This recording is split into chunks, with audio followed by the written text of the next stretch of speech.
History is a clock that people use to tell their political and cultural time of day. It is also a compass that people use to find themselves on the map of human geography. History tells of people where they have been and what they have been, where they are and what they are. Most important, history tells a people where they still must go and what they still must be. The relationship of history to the people is the same as the relationship of a mother to her child.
How do you describe a legend?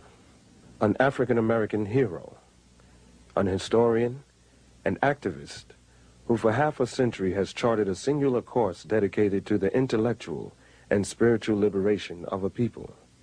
Though his eyes are now darkened by glaucoma, he continues to enlighten the lives of thousands of men and women through the pages of his many books and in university classrooms across the country. How do you describe a legend? You can't, really. But you can meet the men and women who influenced him. You can learn from him the hidden history of the African people. Learn from him a different way of making sense of this complex and often very confusing world. And you can let Dr. John Henrik Clarke tell his own extraordinary story in his own soulful style.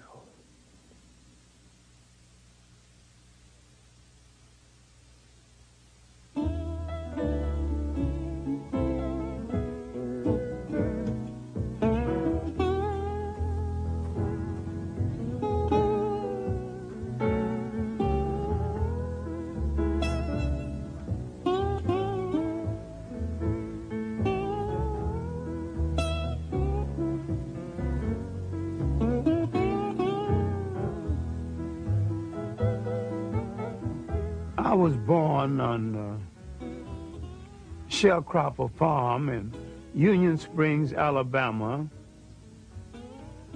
New Year's Day, 1915. That was a great feast day in our family.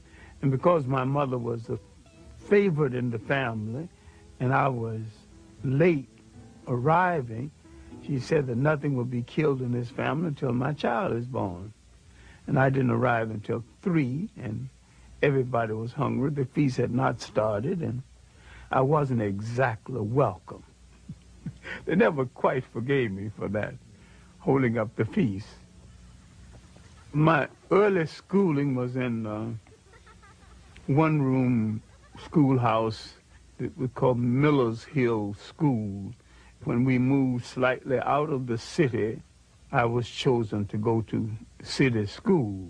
Officially, I never finished high school in the formal sense until later years. In fact, I taught 2 generations before I took time out to get my BA, my master's, and my PhD. And I have it all now, but I'm principally self-trained. My university was the public library and well-chosen second-hand bookstores.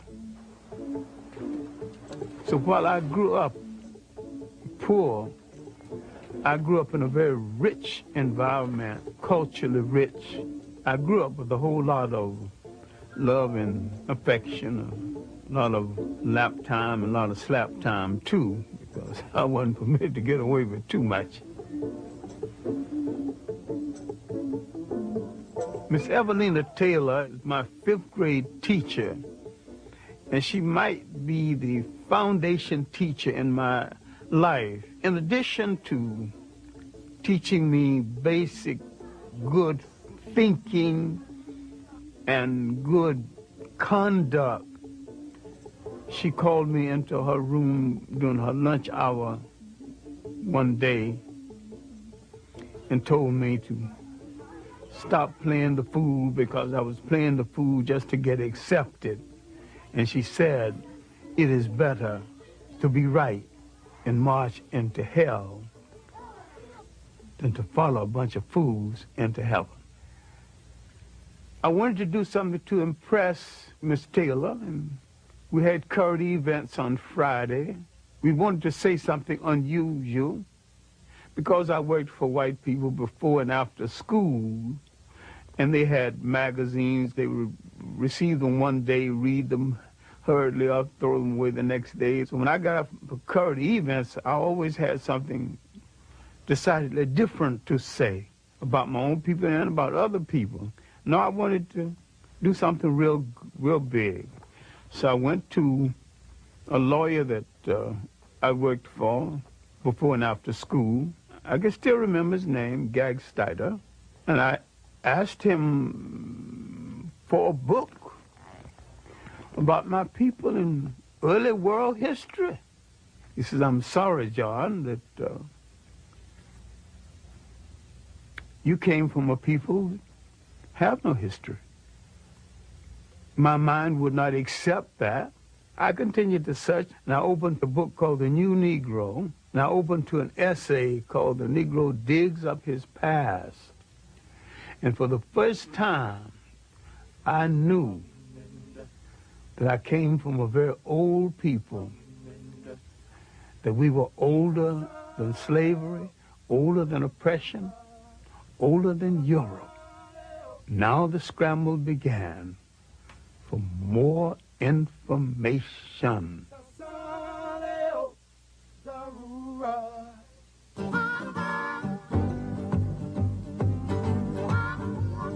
During the disaster years of the Great Depression, Americans in huge numbers take to the rails.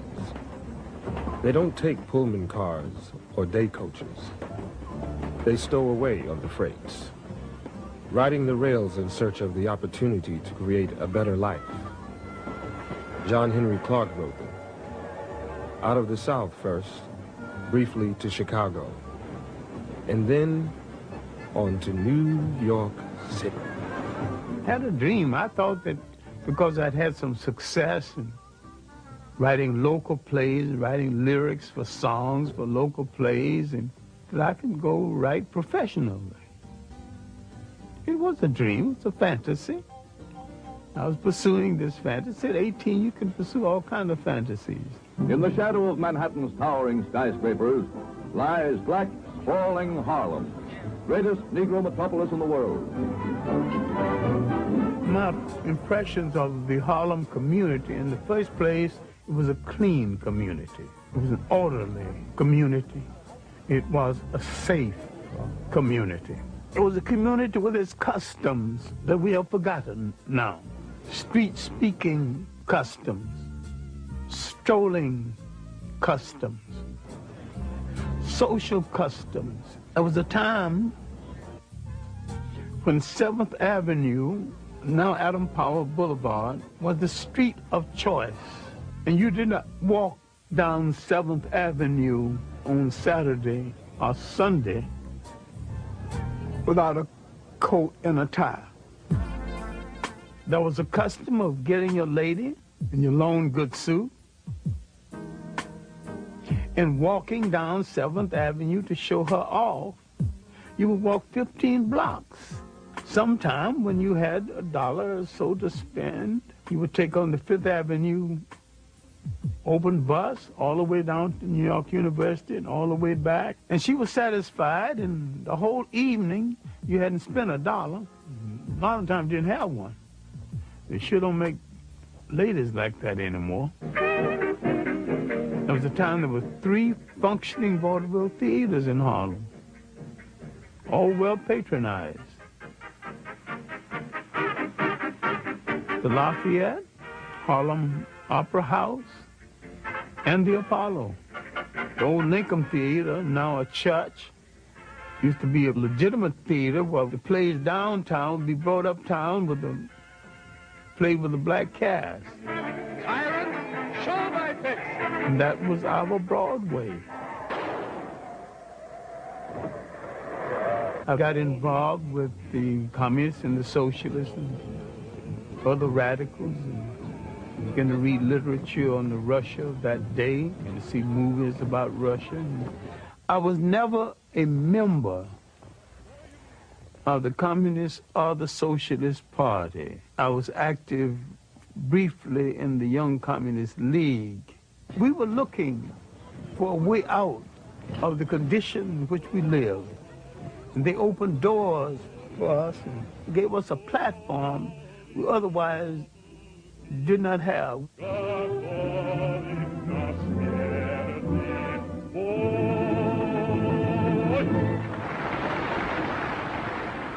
Paul Robeson was the one artist who made the great sacrifice based on commitment. And that commitment is that an artist is supposed to use his or her art to change the society in which they live.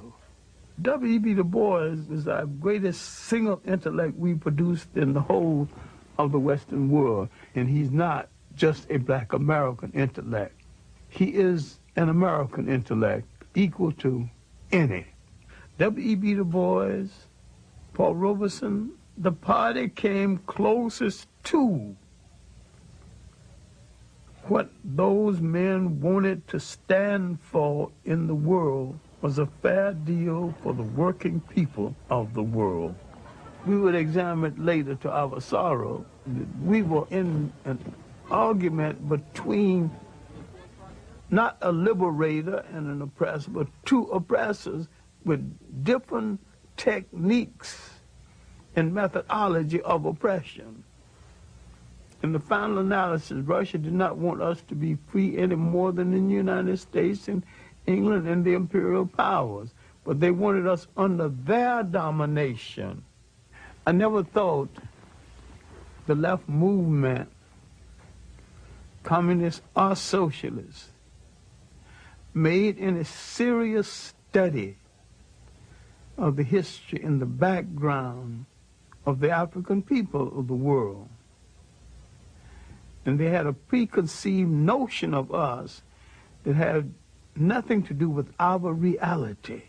And these African communal societies, where each got according to his needs, were not copied from Europe because they existed before there was a Europe. In these societies, based on the concept of the family and the community, everyone in the society had a responsibility. And in these societies, there was no word for jail because no one had ever gone to one. No word for orphanage because no one had ever thrown away any children. No word for old people's home because no one had ever thrown away grandma and grandpa. And while I had some admiration for the conclusion of Karl Marx, I dare to say he was a political opportunist and a Johnny-come-lately because he was rehashing something that was in the world before the first European wore a shoe or lived in a house that had a window.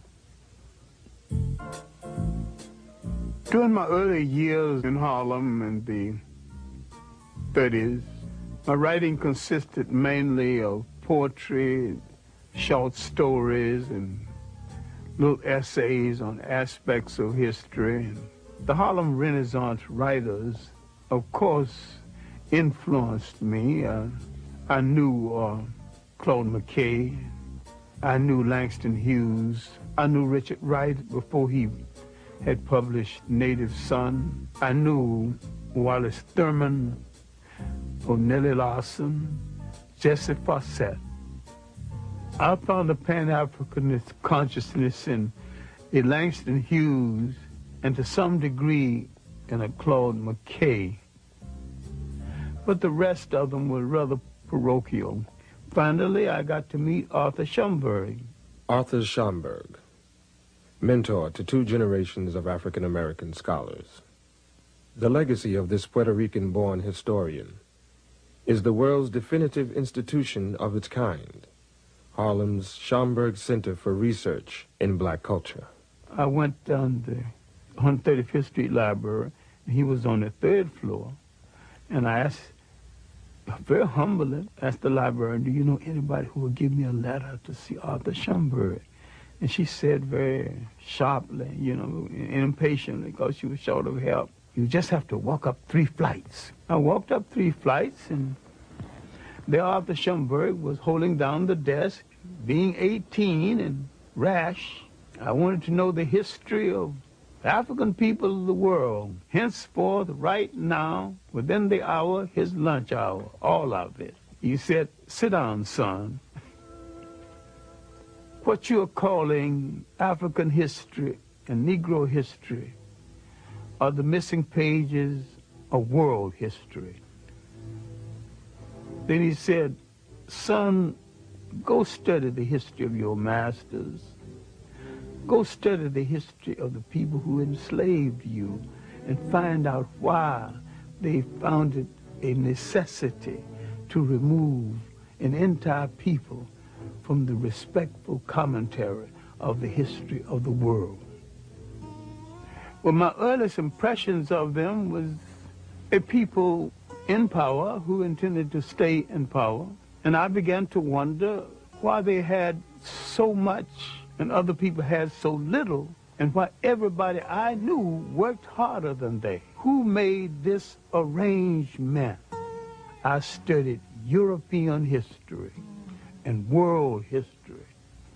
Now, when I went back to Schomburg with some knowledge of background of European history, now he began to show me how to study African history. Arthur Schomburg taught me the interrelationship of African history to world history. Willis N. Huggins of the Old Harlem History Club taught me the political meaning of history. And from the lectures of William Leo Hansberry of Howard University, I learned the philosophical meaning of history. The most valuable lesson I've learned is that when you address a people by their right name, that name must relate to land, history, and culture. All people go back to the geography of their original origin and identify themselves, no matter where they live on the face of the earth. We have overused the word black because black tells you how you look, but it don't tell you who you are. You can call an Italian white, but that don't tell you anything about him. We are the only people who seem to have lost that all essential trait of geographical and historical reference.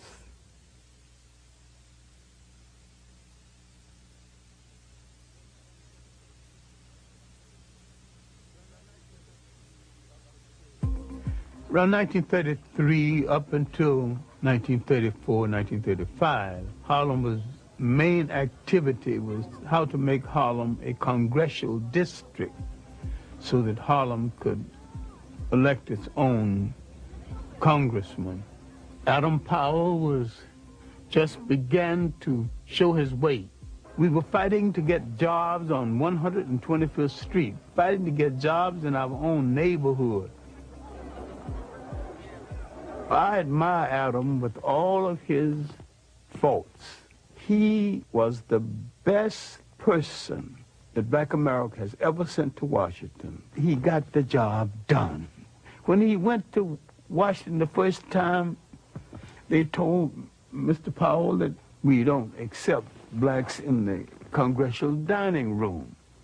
And Adam smiled and said, well, you don't accept them. Well, that's your custom.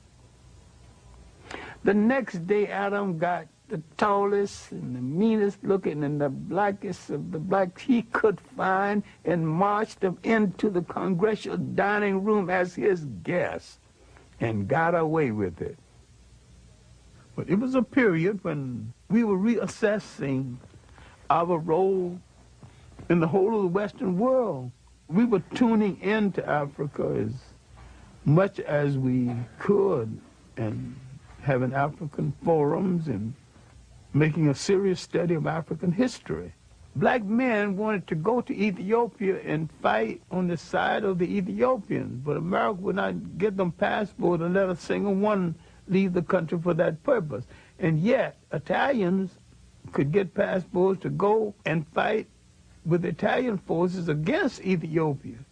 Now later, some of the same black men who couldn't get permission got permission to go fight in the Abraham Lincoln Brigade in Spain. I'm a physician. Physician?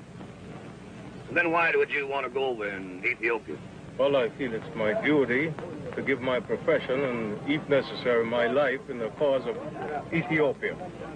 And I, the soil, and be happy to die for the defense of entire Africa, including Abyssinia. That's fine. Sign right here on the dotted line. See, originally, Africans did not define themselves by continent, but more by regions.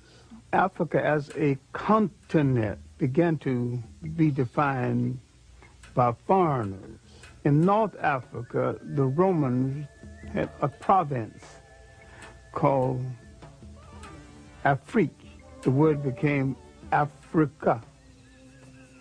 The history, both known and hidden, of the land where time began has been a primary focus of Dr. Clarke's scholarship throughout his long career. The concept of social order, the concept of an organized society came out of Nile Valley civilization before there was any other society that has been known to man functioning any other place in the world.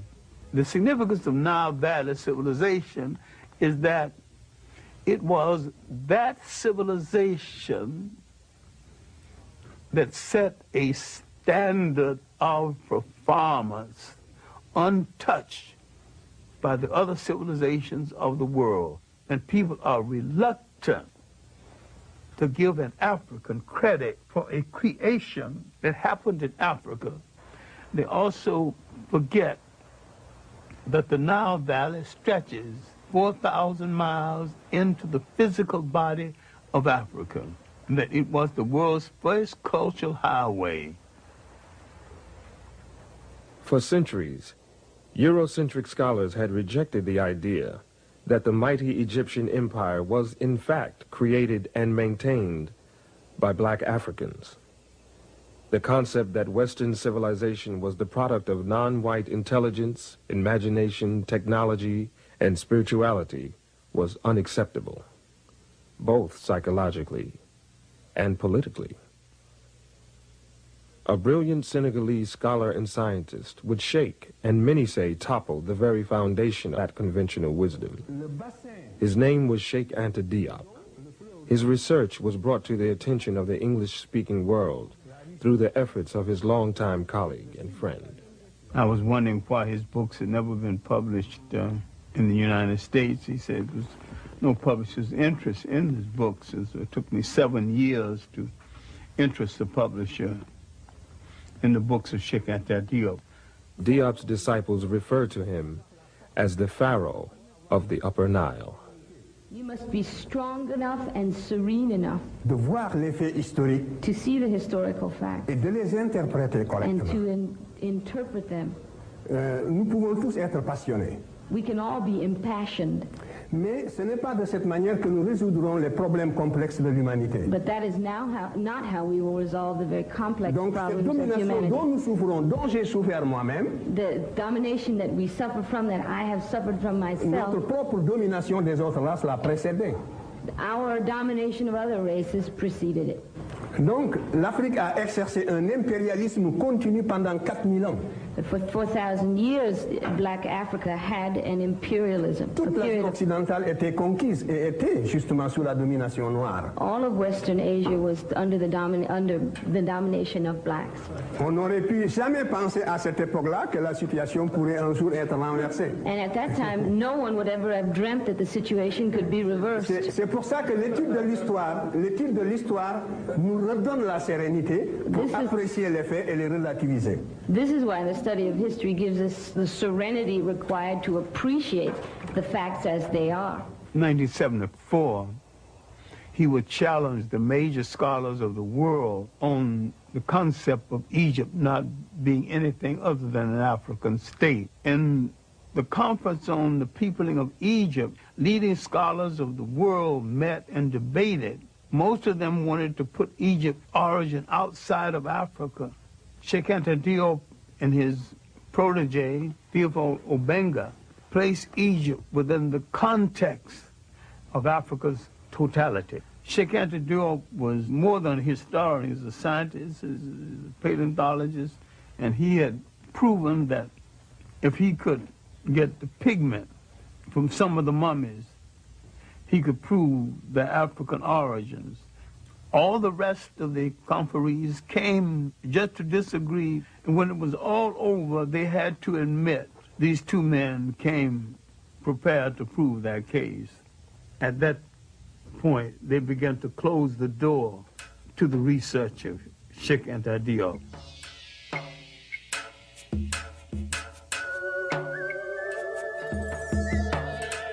From the first dynasty to the invasion of Nile Valley, that was the first golden age.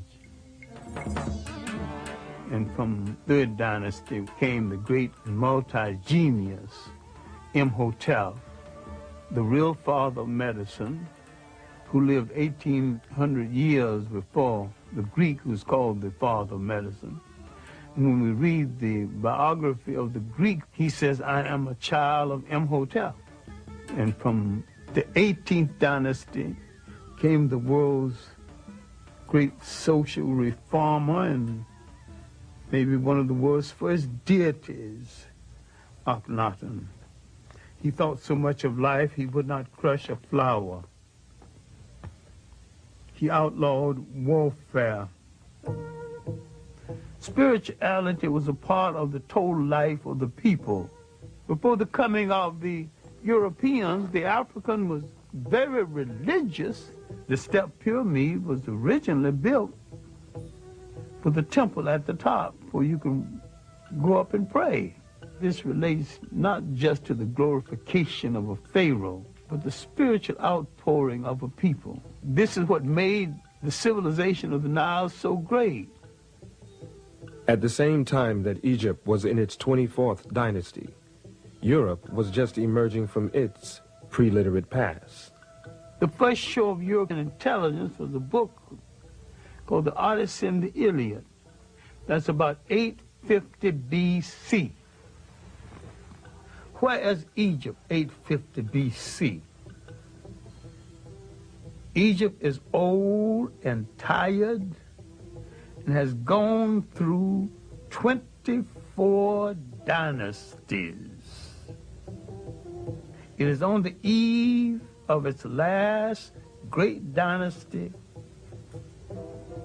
that will come from the pharaohs in the south. And the Europeans have just written a book of folklore.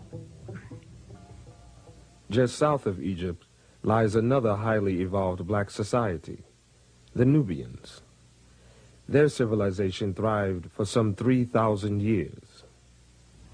I call the 25th dynasty the one dynasty from the south that moved up north and to tell their cousins, the Egyptians, how to rule a nation one more time.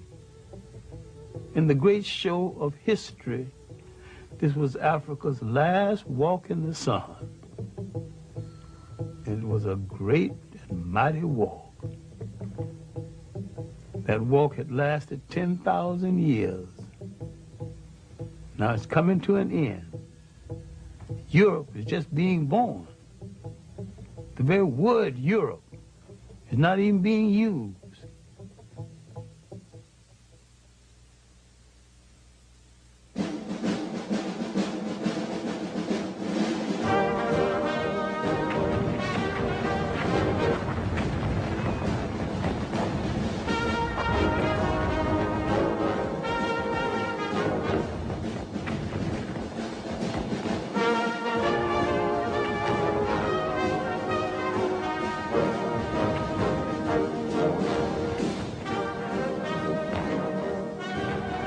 I was drafted to the Army in September 1941.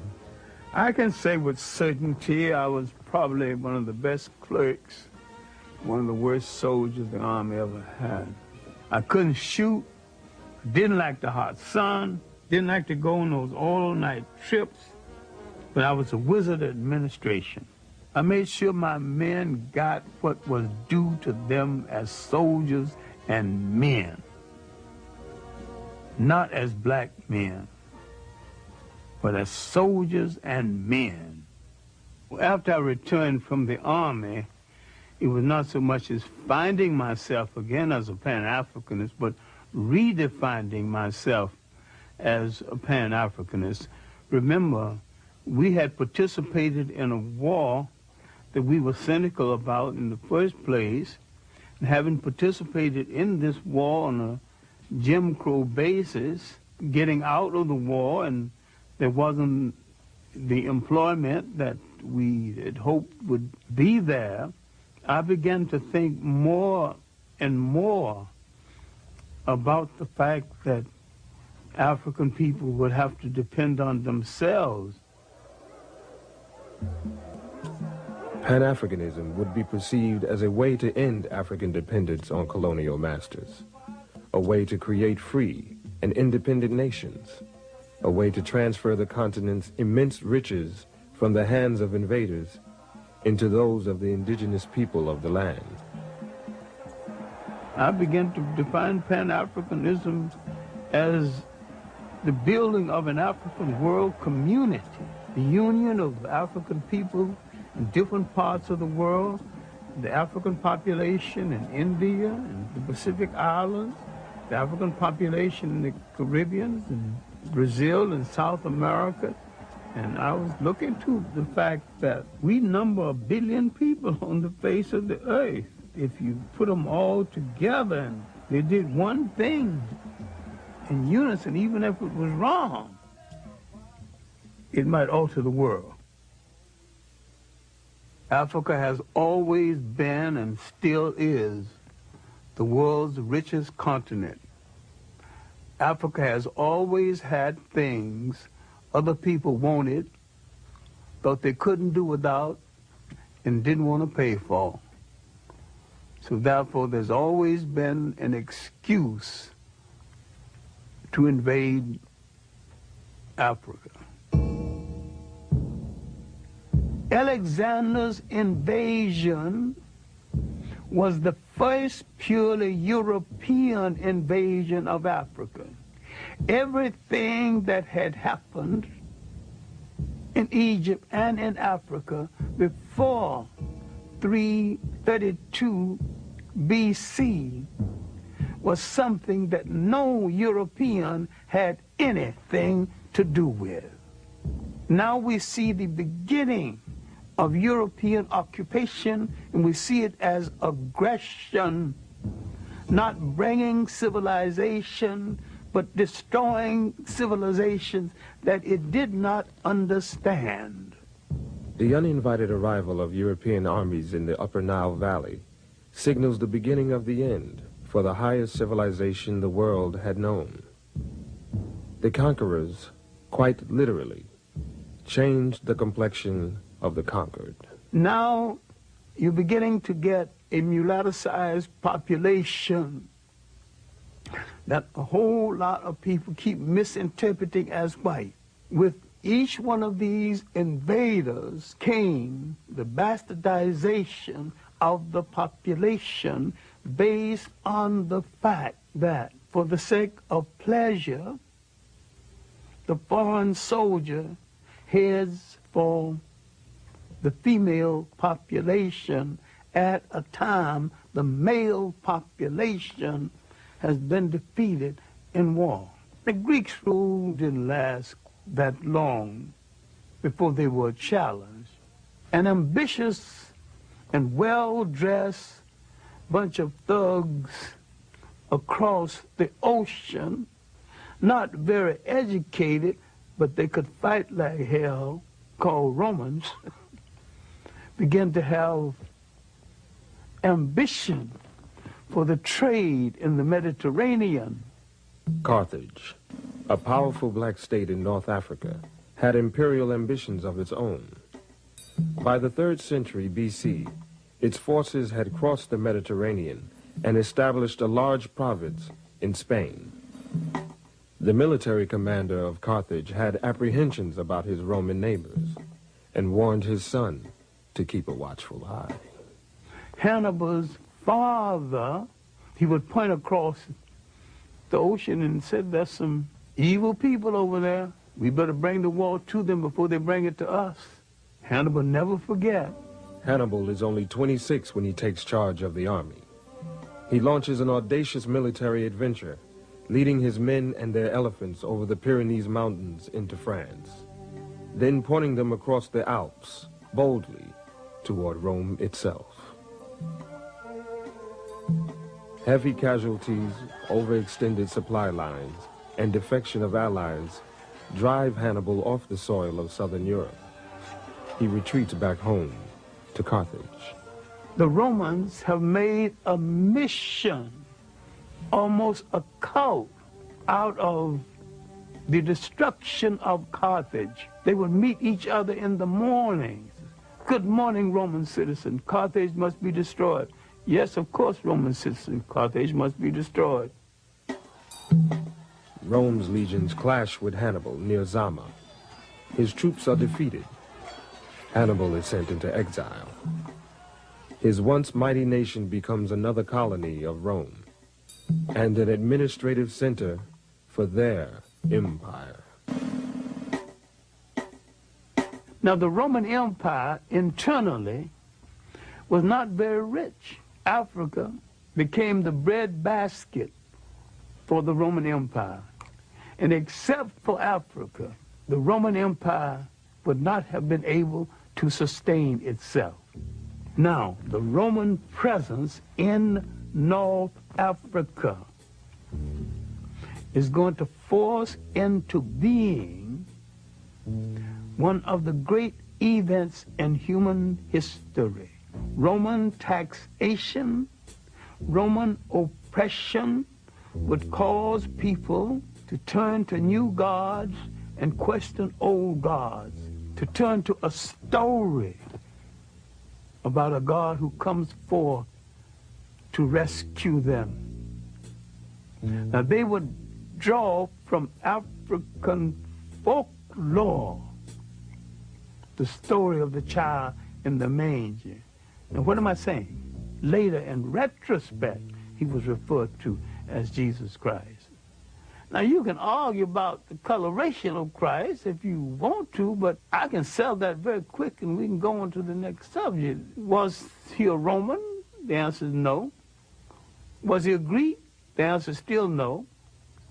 These were the only European types in that part of the world at the time. If he was neither Roman or Greek, he was one of those other people. And all of those other people were non-European and non-white. And he came from the other people. During that time of Roman dominance, Africans hold high military and administrative posts in the empire. The Romans and the Greeks had no color prejudice comparable to the kind of prejudice we would know later on. Otherwise, why would 3 Africans become emperors of Rome? Why would there be 3 African popes. Finally, Constantine decided to make Christianity the religion of the whole of the Roman Empire. Now we're coming to the critical period when the Roman domination of the church so corrupted the church, the Africans began some disenchantment with the Roman interpretation of Christianity.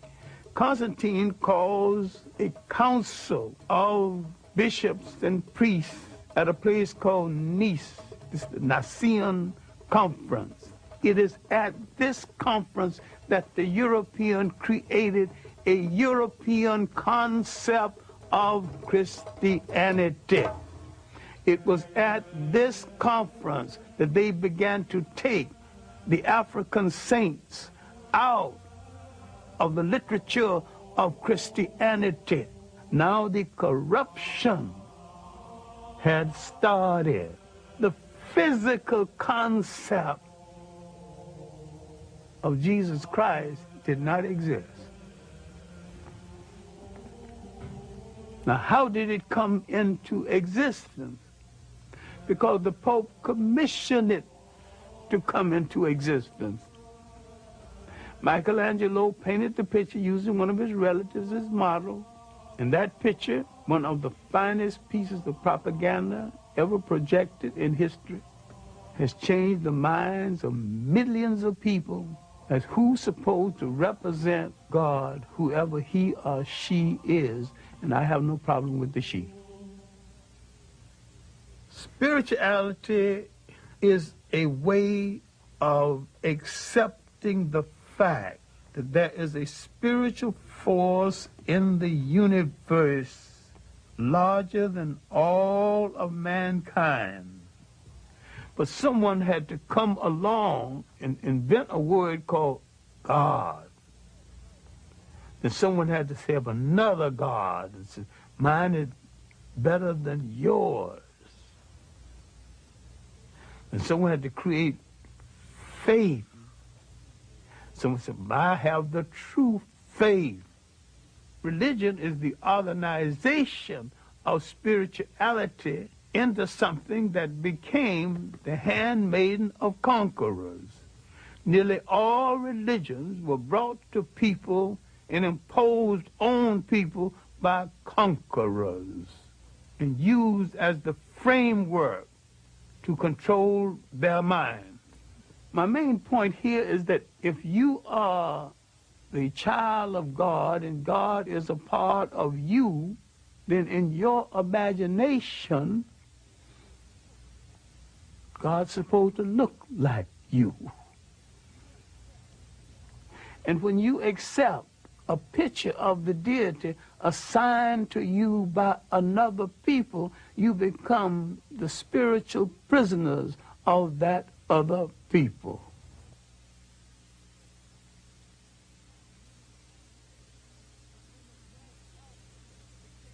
Many Africans became Roman citizens, just like many black Americans today.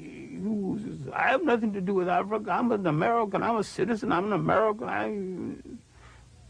There were Africans way back there with that same kind of split personality silliness, not knowing where their ethnic identity belonged.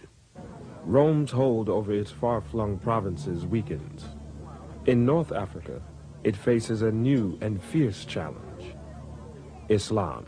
The Arabs, noticing the weakness of the Romans in North Africa, began to court the favor of the Africans. Arabs convinced the local black populations to join in the struggle against a common oppressor. They also convinced many of them to abandon their traditional beliefs and pledge their allegiance to Allah. The Africans assumed that by supporting the Arabs would get the Romans literally off their back. They were right. The Arabs did get the Romans off their back, but the Arabs replaced the Romans on their back. And like most conquerors, they declared war on African culture and African ways of life. The Arab has always been a propagator and a defender of slavery. They've always rationalized slavery based on Islam. I do not think any religion sanctions slavery. And anytime you use a religion to sanction slavery, you're misusing that religion and misusing the Word of God. Well, the Christians did it, and the Arabs have done it, and the Hebrews have done it. It's not right in any case. Islamic armies, their ranks dominated by African converts, defeat the Romans and push on to the continent of Europe. In the process, they capture Spain. There, the Africans and Arabs create a rich, cultured, and powerful empire. So powerful, it endures for 500 years. The achievement of the Arabs at this time is they have driven the Europeans out of the Mediterranean. The European now must go back into Europe. They have no empires, no great connections outside of Europe. And because of this, they ultimately would go into a period called the Dark Ages. People are confused because when the European mentioned the Dark Ages for him were not the Dark Ages for other people. Concurrent with his Dark Ages, the African had his third golden age. As Europe suffers, 3 great kingdoms are emerging in West Africa: Mele, or Mali, Ghana, and Songhai. These were lands of enormous wealth, generated by their control of the trade routes across the Sahara and the abundance of their gold mines. The kingdoms were known for their benevolent governments and their great respect for learning. For a while in history, there was only 2 great universities. The University of Sankore at Timbuktu and the University of Salamanca in Spain. And the African was solely in charge of the one at Sankore and part in charge of the one at Salamanca. The Arabs had to some degree institutionalized the practice of African slavery. The Europeans internationalized it. In Europe, the wealth amassed from the slave trade makes the Industrial Revolution possible, while laying the foundations of modern capitalism. In the Americas, the traffic in human souls creates a vast African diaspora, millions upon millions of people ripped from their homelands, transported in chains to a distant, hostile world. The European came into Africa as a guest and was treated as a guest. The Africans, unsuspected, political, naive, as some of them still are, because he had nothing against the Europeans and he had never enslaved any Europeans. He just assumed automatically no European would enslave him. He had never dealt with anyone who would enslave the host and the wife who cooked the meal and lie about it. Around 1442, the first slaves would be taken out of West Africa. Spain and Portugal goes to the Pope, the leading arbitrator of that day, the one person in Europe with the greatest authority. The Pope would say to Spain and Portugal, you take the East and you take the West, and you 2 good Catholic nations start fighting among yourselves. And then the profound statement before departure, You are both authorized to reduce to servitude all infidel people. The slave trade now had been sanctioned, and Europeans had been told they need not feel guilty of it because you're doing this to an infidel who is outside of God's grace. England went into the slave trade with a vengeance, led by Captain Hawkins and the good ship Jesus. The ship was called the good ship Jesus. The coat of arms on the ship was two Africans bound back to back with their arms tied.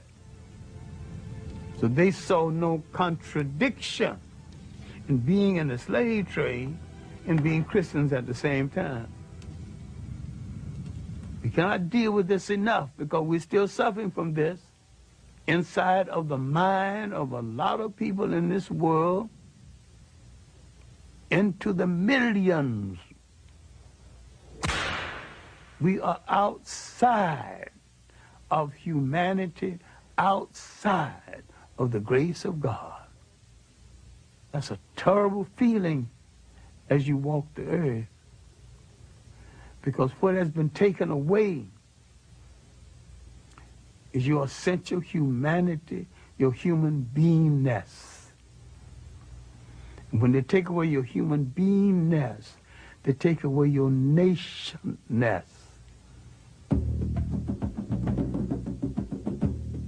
Early in the 19th century, the concept of slavery began to yield to the concept of colonialism, a more sophisticated form of slavery. Slavery as a system became unwieldy, and besides, there's a point where it was saturated. Everybody who wanted a slave had one, who could afford one.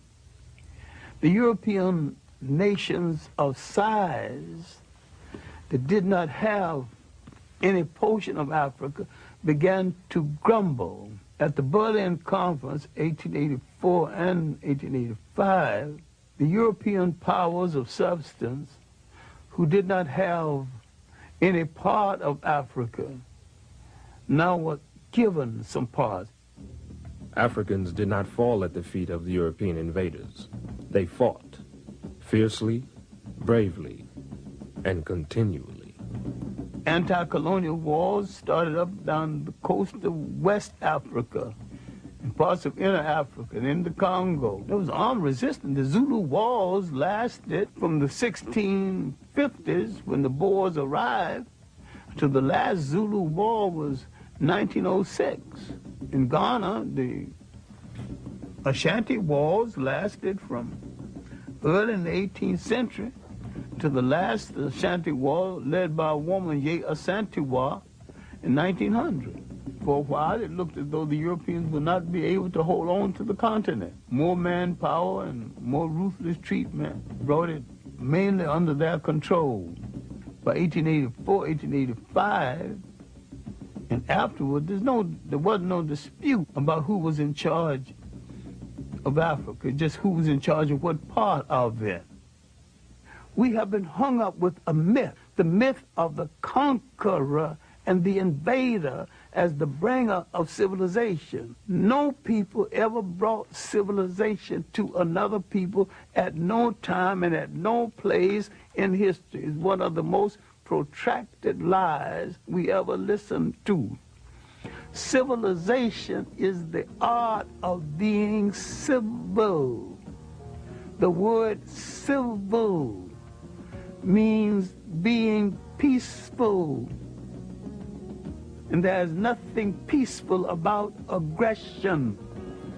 Only the slave can abolish slavery. If someone is on your back, you have to bend a little to balance them on your back. Now, the best move if you want to get them off of your back is to stand straight up.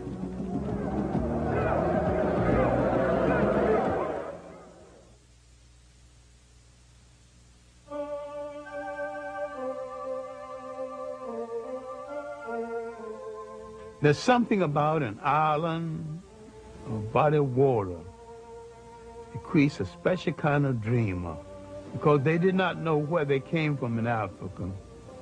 They dreamed of the whole of it, bring it all together in one piece.